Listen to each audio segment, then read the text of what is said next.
저는 이 교회 담임 목사로서 여러분들에게 갖는 소원 한 가지가 있습니다.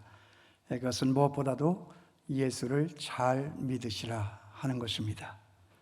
왜 예수를 잘 믿어야 하는가? 예수를 잘 믿을 때 모든 일이 잘 풀리고 모든 일에 승리가 있기 때문에 그렇습니다. 가만히 보면 예수 잘 믿는 사람들만이 누리는 행복과 그리고 성공의 열매가 있습니다. 정말 예수를 잘 믿으면 반드시 그 생활 앞에 승리와 성공과 행복의 열매들이 많이 맺히게 되는데, 다음에 세 가지로 요약을 할 수가 있습니다. 예수를 잘 믿으면 첫째, 환경이 변합니다. 내 앞에 상황이 달라집니다.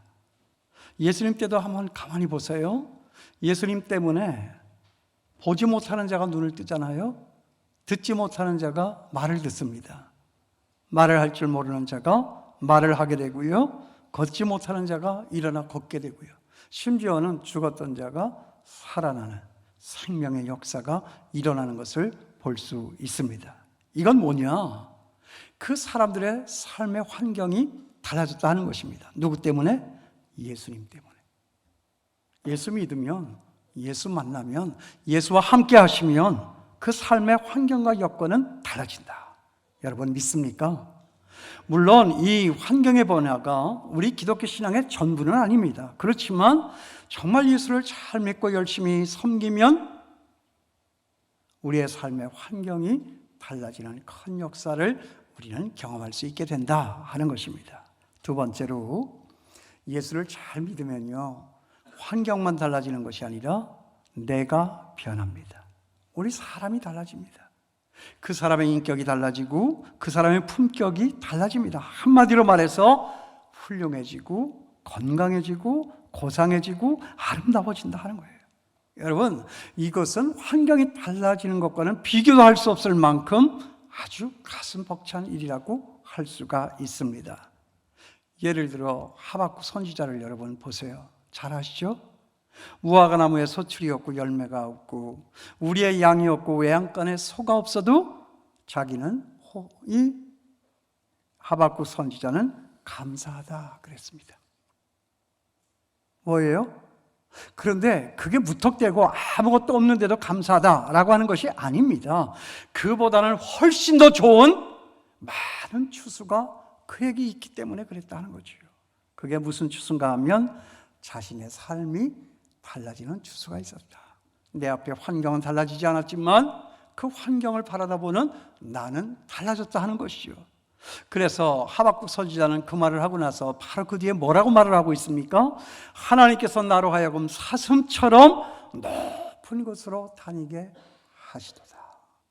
제가 이 말씀을 읽으면서 이걸 어떻게 내가 몸으로다가 표현을 해볼 수 있을까? 어떻게 하면 되겠습니까? 앞가슴을 펼칩니까? 그리고 높이 고개를 쳐듭니까? 어떻게 좀 비슷해집니까? 하나님께서 나로 하여금 사슴처럼 높은 곳으로 다니게 하시도다. 우리의 양이 없어요. 외양간에 소가 없어요. 무화과 나무에 열매가 없어요. 그렇다 할지라도 하나님께서 나로 사슴처럼 높은 곳으로 다니게 하시는도다. 보세요. 사람의 격이 달라지잖아요. 사람의 품격이 달라졌습니다. 사람의 수준이 높아졌습니다. 이런 것을 생각하니까 무화과 나무에 열매가 있느냐 없느냐, 많으냐 적으냐, 그게 중요한 것이 아니었습니다. 그러므로 예수를 잘 믿으면 우리의 환경뿐만이 아니라 저와 여러분의 삶이, 저와 여러분의 품격이, 저와 여러분의 삶의 질과 내용이 달라지는 큰 축복을 받게 될 줄을 믿습니다. 또 여러분, 예수를 잘 믿으면요, 구원을 받습니다. 여러분 구원 받으셨습니까? 하도 구원하니까 이 구원이 너무 싼 게 돼가지고 그게 귀한 줄을 몰라요. 여러분, 정말 우리가 예수를 잘 믿으면 구원을 받아요. 이게 정말 놀라운 일입니다. 여러분, 구원받는다라고 하는 것은 뭐죠? 하나님 나라에 내가 산다 하는 것입니다. 하나님의 나라에 내가 이미도 들어갔다 하는 것입니다. 죽어서 천당 가는 것만이 아니라 내가 이 땅을 살면서도 벌써 그 천국을 맛보며 살아갈 수 있다. 그 천국을 맛보아 알며 살아가는 그 자체, 그것이 바로 구원의 삶이다 하는 것입니다. 우리 예수 믿는 사람에게는, 우리 장충교회 성도 여러분에게는 그와 같은 삶의 특권이 주어져 있다 하는 것이죠. 알고 살아가고 계세요? 아셔야 되는데. 정말 죽어서 천당 가는 것이 아니라 내가 살고 있는 이 땅에 내가 발을 딛고 사는 이 땅에서부터 벌써 천국은 내게로 왔다 하는 것입니다. 높은 산이 거친 들이 저막이나 궁궐이나 내 주 예수 모신 곳이 그 어리나 하늘나라. 이런 감격적인 삶이 실제로 내가 사는 이 땅에, 내가 사는 이 땅에서부터 시작이 된다 하는 거예요. 여러분, 이런 생활을 두고 뭐라고 하는지 아세요? 거기 8절에 나와 있습니다. 성령으로부터의 영생을 거두는 생활입니다. 그러니까 뭐예요? 내가 예수를 믿었어. 구원을 받았어. 예수님께서 약속하신 대로 그 보혜사 성령을 내가 내 삶의 자리에 나에게로 부어주셨어. 그러므로 그 성령이 나를 지배하고 그 성령이 나를 다스리고 그 성령이 나의 필요를 가득 채울 때 나타나는 그 하나님의 충만, 예수님의 충만, 성령님의 충만, 성령 충만의 삶이 바로 그런 것이다 하는 거예요. 뭐 성령 충만하다 하니까 방언이라 하고 병이나 고치고 하는 것처럼 잘못 알고 계시는 분들이 너무나도 많이 있는데, 성령 충만이라고 하는 것은 그런 것이 아닙니다. 내 삶의 근본적인 변화를 가져오는 거예요. 이 땅을 살면서도 하나님의 나라를 경험하며 사는 즐거움이 있다는 것입니다. 그래서 어디를 봐도, 그래서 어떤 일을 봐도, 그래서 누구를 봐도 항상 그 마음이 기쁘고 따사롭고 좋은 것입니다. 이게 구원입니다.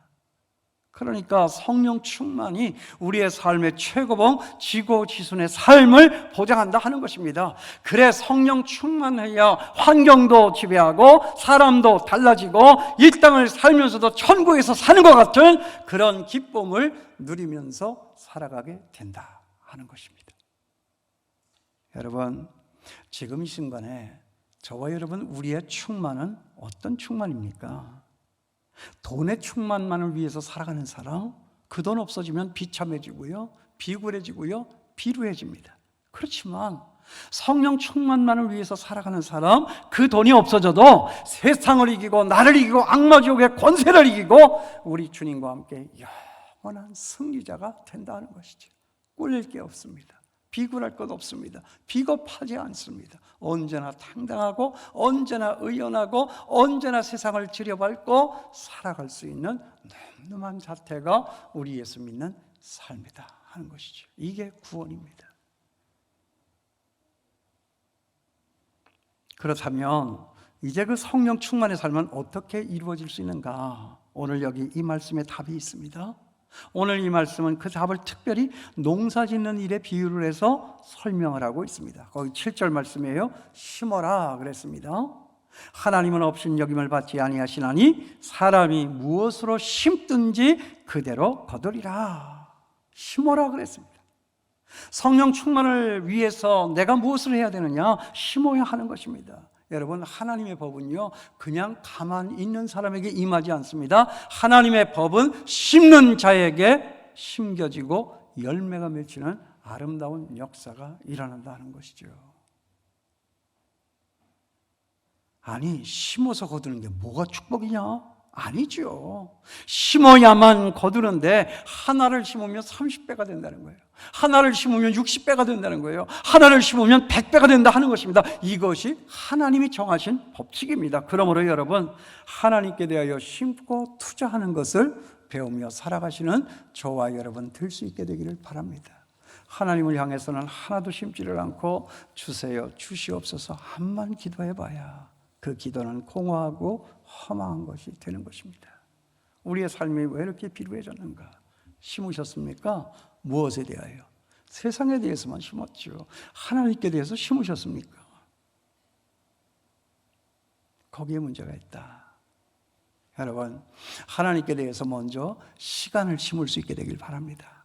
하나님 앞에 기도하세요. 하나님의 말씀을 읽으세요. 예배드리는 이 시간을 가지세요. 그리고 봉사하는 시간도 가지십시오. 그리고요, 또 하나 중요한 거, 우리가 밖에 직장에 나가서 일을 할 때 그 일이 정말 하나님의 일인 줄을 알고 일하는 그 시간이 바로 하나님 앞에 심겨지는 시간이라는 거예요.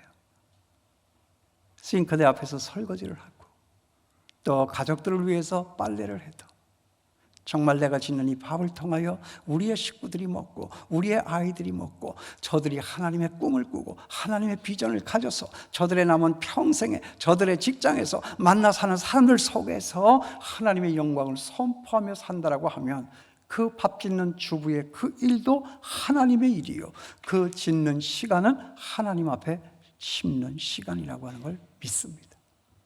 자꾸만 뭐가 되려고만 해. 저 사람은 저렇게 됐는데, 저 사람 저렇게 좋은 대학 갔는데, 저 사람 좋은 직장 갔는데, 저 사람 저렇게 좋은 자리에 갔는데 나는 왜 이런가? 내가 무엇이 되느냐? 그것이 중요한 것이 아니라 내가 지금 그 하나님 앞에서 어떤 모습으로 내가 나를 어떻게 인식하며 살아가느냐 하는 이것이 정말 귀한 일이다. 하나님 앞에 시간을 심으세요. 여러분의 하는 모든 일이 먹든지 마시든지 무엇을 하든지 하나님의 영광을 위해서 할 수 있다고 하면 그 모든 일이 다 하나님 앞에 내 시간을 심는 일이라는 거예요. 거기에 30배, 60배, 100배 열매가 맺힌다는 거예요.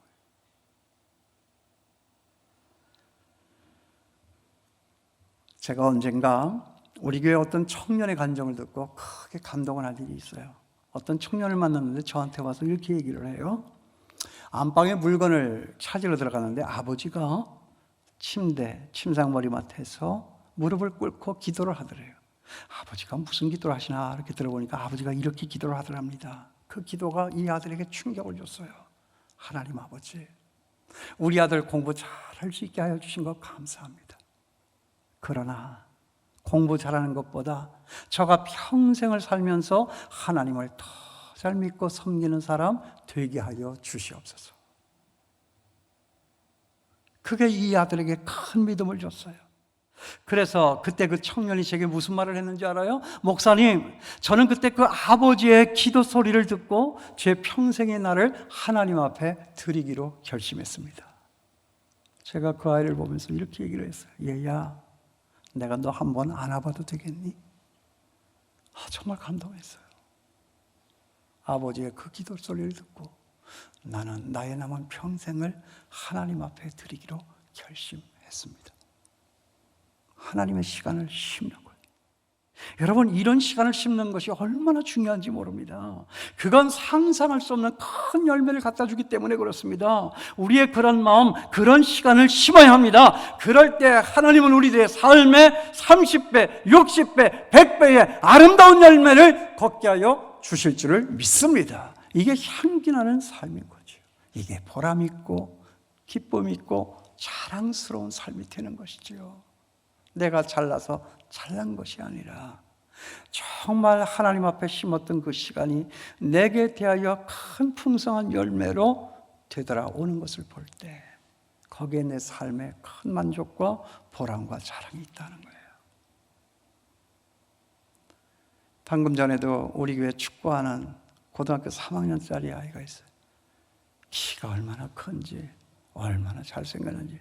제가 그랬어요. 너는 황선홍이보다도 더 잘생기고 안정환이보다도 더 잘생겼네.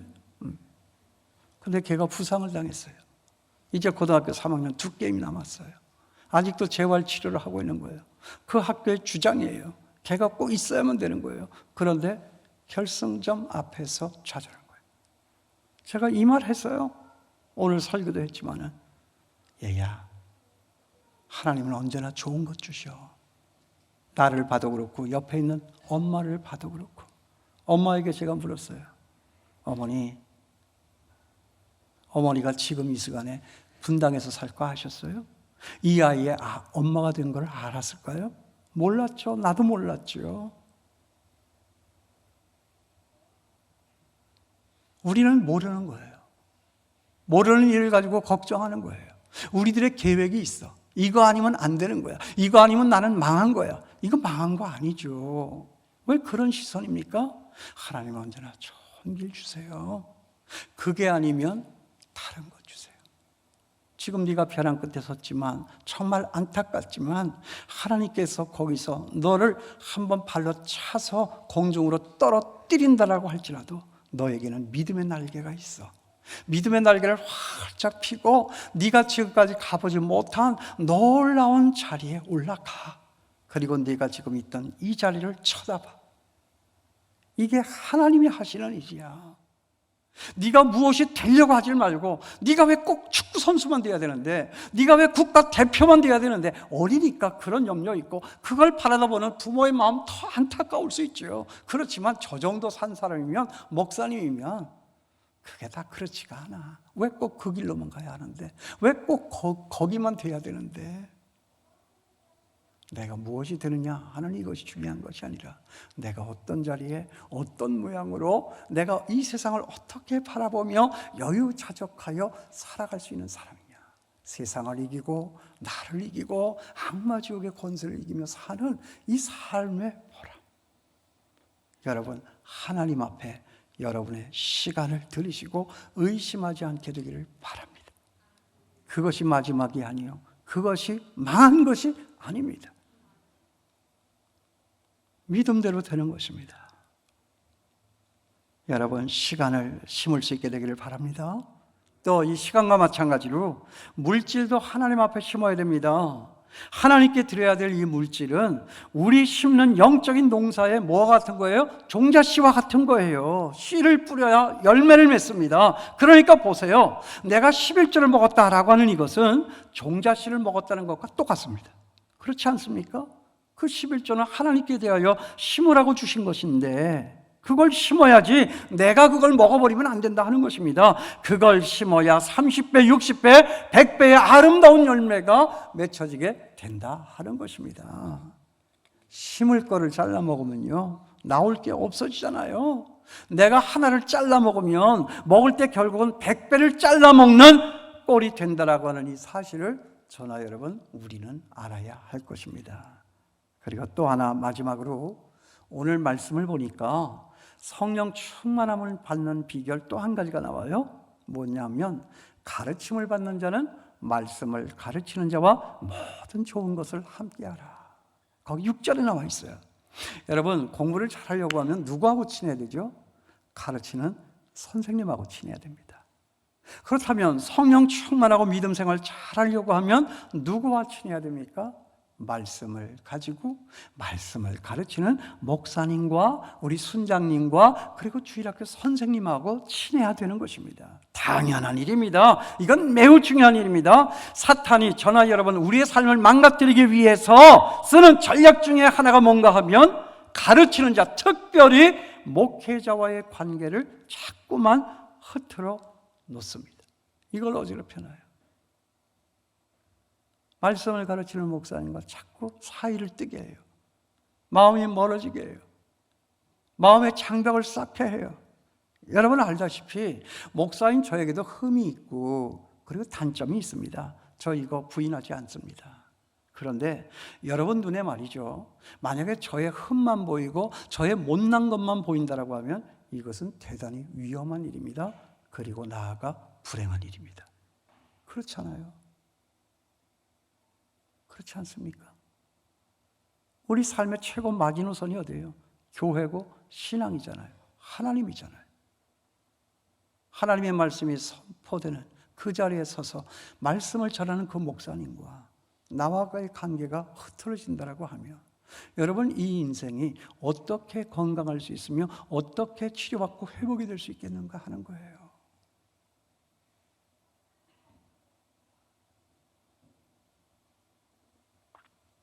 여러분, 그래서 저는요, 집에 아이들이 있는 데서 절대로 교회 얘기를 거의 안 합니다. 특별히 어떤 얘기를 안 하느냐 하면 힘든 얘기를 저는 안 합니다. 우리 아이들 여기 지금 와 있기 때문에 알 거예요. 저의 잘못된 생각일 수도 있지만은 우리 교회 안에는 저를 참 힘들게 하는 분들도 혹 있습니다. 그렇지만 저는 그 사람 얘기 절대 안 합니다.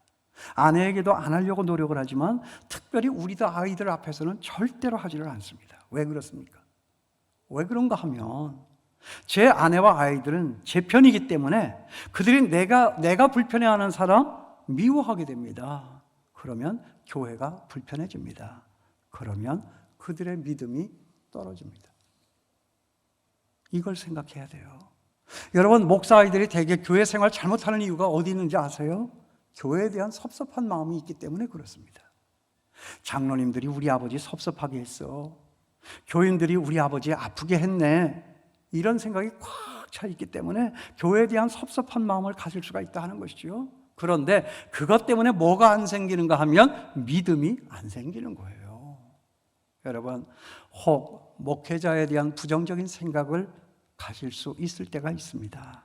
그렇지만 그런 생각이 있다고 그런 생각을 함부로 입 밖으로 내서 아이들 있는데 목사를 흉보아서는 안 됩니다. 그건 목사를 잡는 것이 아니라 여러분의 자식을 잡게 되어 있는 일입니다. 여러분, 자녀는 옳고 그르고 간에 결국은 다 여러분 부모 편입니다. 여러분이 싫으면 다 싫은 겁니다. 우리 아버지가 싫으면 다 싫은 것이고 우리 어머니가 싫으면 다 싫은 것입니다. 우리 아버지를 괴롭히는 목사, 우리 아버지를 괴롭히는 장로, 이건 용서가 되지 않는 거예요. 그러므로 그 아이들의 영혼은 영적으로 죽게 되어 있다고 말이죠. 늘 좋은 것을 함께 하시려고 하는 마음을 가지시고 늘 좋은 것만을 보려고 애를 쓰시고 목회자들을 할 수만 있으면 격려하시고 도와주려고 애를 쓰시는 저와 여러분이 될 수 있게 되기를 바랍니다. 그렇게 하면 좋은 것을 거둘 수가 있습니다. 그래서 우리 예수님이 뭐라고 그랬어요? 선지자를 영접하는 자는 선지자의 복을 받는다 그랬습니다. 이건 주일학교 선생님도 마찬가지예요. 이건 우리 순모임의 순장님들도 마찬가지입니다. 저들도 선지자의 그 말씀을 가졌습니다. 선지자의 그 약속을 가졌습니다. 선지자의 그 축복을 가졌습니다. 그렇기 때문에 선지자를 영접하는 자는 선지자의 복을 받는다, 그 말씀을 하신 것입니다. 여러분, 성령 충만할 수 있게 되기를 바랍니다. 성령 충만하면 환경이 달라집니다. 내가 바뀝니다. 내 삶에 천국이 임합니다. 성령 충만함을 받는 비결 뭐냐? 구하십시오. 다른 것을 구할 생각하지 마시고 성령 충만할 수 있게 되기를 바랍니다. 성령 충만이 최고의 우리의 구할 것입니다. 버킷리스트가 있어요. 평생 여러분들이 가봐야 되고 먹어야 되고 해야 될 일들, 그런 거를 잘 쓰시면서 거기 제일 앞에 성령 충만. 여러분, 여러분의 버킷리스트에 제 1번으로,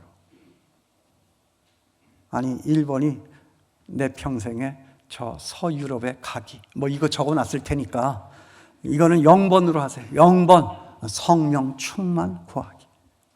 그 앞에다가 끼워넣으세요. 성령 충만을 구하는. 성령 충만을 구하면 세상이 어떠해도 나는 만족할 수 있어요. 나는 이길 수 있어요. 나는 견뎌낼 수 있어요. 죽음도 무섭지가 않아요. 궁극적인 승리는 그 사람에게 있어요. 이것이 우리 예수 믿는 사람들의 삶의 비결이에요. 그리고 심으세요. 주님을 위해서 시간을 심으시고요, 물질 심으시고요, 그리고 말씀 가르치는 자와 항상 좋은 것을 같이 하십시오. 짧은 목회 기간이지만 제 목회 생활을 통해서 잊을 수 없는 일 몇 가지가 있습니다. 그 중에 하나, 제가 목사 안수를 받고 이제 첫 부임지 교회에서 신방을 이제 다니는데, 그 신방 지역이 어디였냐면 여기 엠베서더 호텔 넘어가면 묵정동이라고 하는 데가 있어요. 그 묵정동 지역이 제가 1980년도 중반에 처음 목사가 되어서 목사 안수를 받고 이제 신방을 갔던 이제 지역이었어요. 그런데 지금은 그것이 어떻게 되는지는 잘 모르겠지만은 그때는 참 가난한 분들이 거기에 많이 사셨어요. 그 가운데에서 정말 그 중에서도 가장 가난한 집을 제가 신방을 하게 되었는데, 이 집이 어떤 집이냐 하면 큰 길에서 문을 열고 들어가면 안방이에요. 그리고 안방에서 문을 열고 나오면 바로 큰 길이에요. 옛날에 그런 집들이 있었어요. 예, 그렇게들 사셨죠. 뭐 어렵게 6.25 뒤편에 그렇게 사셨는데, 근데 그렇게 사시는 분인데, 그분이 제가 이제 신방을 간다고 그러니까 길거리에 나와서 그 추운데 네 분이 저를 기다리고 있는 거예요. 반갑게 맞아 저를 예배드리는 방으로 인도를 했습니다. 그 방에 들어가서 제가 잠깐 이제 기도를 하잖아요. 기도를 하고 이렇게 놨는데, 이게 방에서 도배를 막 하고 난 그 풀냄새가 나는 거예요. 옛날에는 풀로 이렇게 다 도배를 하잖아요. 그래서 제가 웃으면서 도배하셨나 봐요 이렇게 했더니 그분이 이렇게 얘기를 해요. 오늘 목사님께서 우리 집에 오신다고 해서 우리 두 사람이 지난 밤 11시까지 길거리에서 군밤 팔다가 밤새도록 도배했습니다. 도배를 한 거예요. 제가 온다고. 저 이런 사람이에요. 얼마나 마음에 감동이 되든지. 그날은 제가 하나님을 사모하고 예배 드리는 걸 정말 기뻐하고, 문 밖에 나와서 저를 서서 기다리고, 신방 받는다고 별건 아니지만 도매까지 하고, 그렇게 하면서 신방을 기다렸나, 이 사람이 정말 이렇게 하셨나, 이 어른이 이렇게 하셨나 생각하니까 얼마나 마음이 벅차고 감격스러운지. 정말 그때는 성경을 읽어도 은혜가 되고요, 그리고 말씀을 전해도 은혜가 되고요, 기도할 때 정말 피를 쏟아가면서까지 축복하고 싶은 마음이 생겨서 제가 간절하게 그 가정을 위해서 기도했던 생각이 납니다. 제가 잘나서 그랬겠어요? 그분들 연세가 60대, 70대가 가까이 되신 분들이에요. 저는 그때 30대 중반이었어요. 그러니까 우리 부모님 같은 분들이에요. 부모님 같은 분들임에도 불구하고 그 추운 겨울에 밤새도록 도배하느라 고생하시고, 그리고 제가 올 때쯤이야 나오셔서 저를 기다리시고, 그러니 제가 피 끓는 심정이 안 생기겠어요? 제가 그때 정말 가슴 뜨거워서 하나님 앞에 기도했던 내용이 지금도 생각이 나요. 하나님 아버지, 정말 이분들의 가정에 선지자의 복이 있게 하여 주시옵소서. 종이 이 가정에 찾아온 것을 마치 우리 주님께서 오신 것처럼 생각하시오. 이렇게 환대를 하여 주시니, 주여 정말 이 가정에 선지자의 복이 있게 하여 주시옵소서. 선지자의 복, 무슨 복이죠? 성경이 말하는 모든 복을 말하는 거예요. 물질의 복과 평안의 복과 건강 장수의 복과 어떤 경우에서도 영생 복락을 누릴 수 있는 이런 복, 이런 복이 이 가정에 가득하게 하여 주시옵소서. 여러분, 오늘이 스승의 주일이잖아요. 우리는 지금 우리 스승님들을 위해서, 아니 우리 자신들을 위해서 무엇을 심고 있는가 한번 돌아봤으면 좋겠습니다. 솔직하셔야 합니다. 속이셔서는 안 됩니다. 우리 하나님께서는 업신여김을 당하지 아니하시고 속지 않으신다고 오늘 말씀에 있습니다. 그러니까 심은 대로 거두는 거예요. 지금 오늘의 이 현재는 우리가 과거에 어떤 날 심었던 그 열매예요. 그리고 오늘 우리가 지금 무엇을 심느냐 하는 이것은 우리의 미래를 결정하게 되어 있는 것입니다. 여러분, 무엇을 심으셨습니까? 또 무엇을 심으시겠습니까? 하나님을 향하여 시간을 심으시고 물질도 심으시고, 정말 세상의 그 어떤 보다도 가장 최상위의 개념인 하나님의 말씀, 그 말씀을 붙들고 씨름하면서 몸을 비틀면서까지 하나님의 말씀을 준비하시고, 우리로 복 주시기 위해서 그 말씀을 선포해 주시는 목사님, 그 말씀을 가르쳐 주시는 우리 순장님, 그 말씀을 가르쳐 주시는 우리 주일학교 선생님, 그분들과 모든 좋은 것을 함께 나누어 살아갈 수 있는 저와 여러분 될 수 있게 되기를 주님의 이름으로 축원합니다.